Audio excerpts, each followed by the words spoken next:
দেখো একটা কোশ্চেন দিয়েছে, বলছে the average of 126 numbers is 951 if each number is multiplied by 0.2 and added to 3.6 the average of new set of number.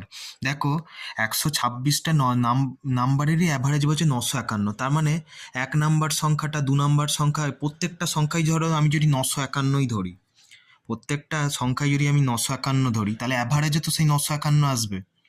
এবার ধরো এই average number তো 951, এই 951 সঙ্গে যদি আমি 0.2 গুণ করে এবং 3.6 যদি যোগ করি, তাহলেই তো আমার দেখো সিম্পল অ্যান্সার চলে আসছে। এখানে আমি সেটাই করেছি। দেখো 951 সঙ্গে যদি 0.2 গুণ করি, দেখো কি হবে, 951 এটা কি লিখতে পারি, 2/10 লিখতে পারি, প্লাস 36/10 আমি লিখতে পারি এখানে। দেখো এবার দেখো এখান থেকে আমি কি করতে পারি, 1/10 কমন নিয়ে নিতে পারি। আর 951 ইন্টু 2 করলে কত হচ্ছে, 2,